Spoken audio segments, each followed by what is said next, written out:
He says, وَالَّذِينَ يَقُولُونَ رَبَّنَا اصْرِفْ عَنَّا عَذَابَ جَهَنَّمَ. It's so beautiful, this category.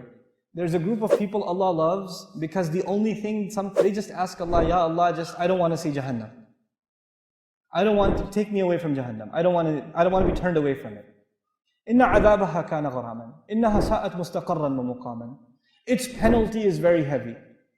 It's a huge penalty. I can't bear it. I can't even think about Jahannam. It is a terrible place to be for a little while or for a long time. I have to explain this part to all of you. It is a terrible place to be, mustaqarran, for a little while, wa muqaman, long term. Now, there are some people, like I'm sure you've seen this on YouTube if you follow my videos. There was a young girl in Florida at a youth program. She asked me a question. She wrote it down. She said, I do a lot of haram things. But I'm not going to hell forever, right? Because I'm Muslim. So even if I do go to hell, it will not be forever. This dua says, I don't want to go to Jahannam, not for a long time, not for a short time. I don't want to see it. Allah loves the people who understand that they don't want any part of Jahannam, short or long. There are some Muslims who say, of course I don't want to go to Jahannam forever, but I don't know, one weekend, maybe we could do that much haram. You know, this is from the Jews, ayyama ma'dudat. They said a few days, we can handle it. I mean, come on. You know, after that is the Jannah, man. It's okay. So then you party here, you pay one weekend price, and then you go back to Jannah. What's the big deal? Allah says, those are not Ibadur Rahman. Ibadur Rahman are the people, the special people to Allah are the people who say, Ya Allah, I don't want to see Jahannam, not for a day, not for 2 days, not for a minute, not for a second, and not permanently. I don't want anything to do with Jahannam. There is an ayah in Surah Al-Anbiya. There's one ayah in Surah Al-Anbiya that describes the least punishment in Jahannam.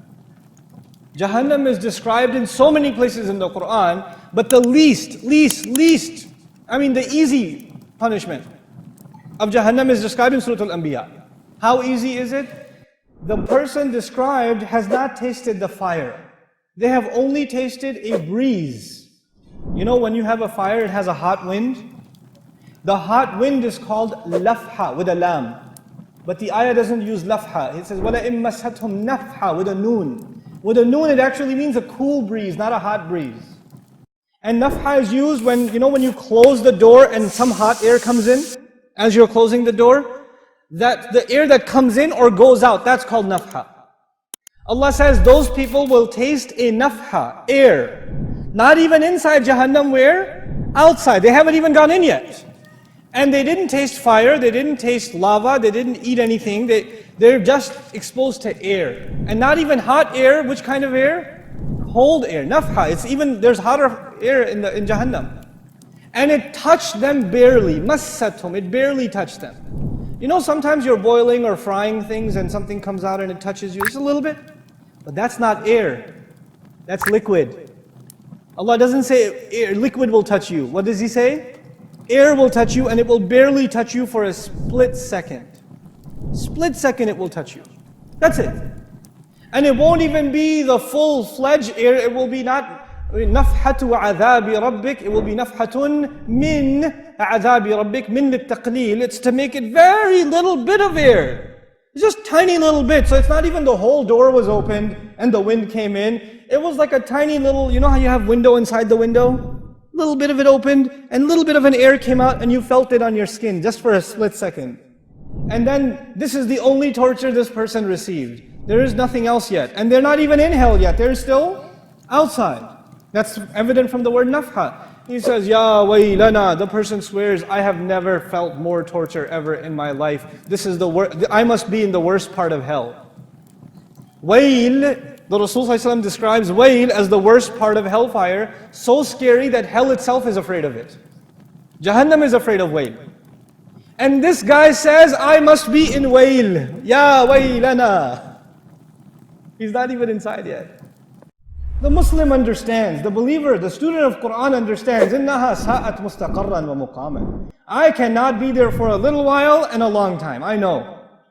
I should not have the mentality of Bani Israel who said, لَن تَمَسَّنَا النَّارِ إِلَّا أَيَّامًا مَعْدُودَاتٍ. Just a few days, we can handle it.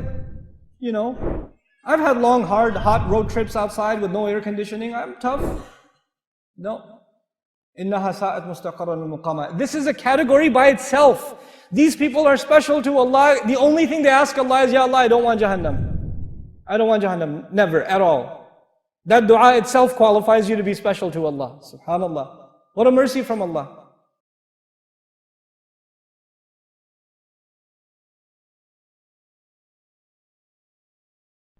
Download our mobile applications or register on our official website to get access to exclusive content.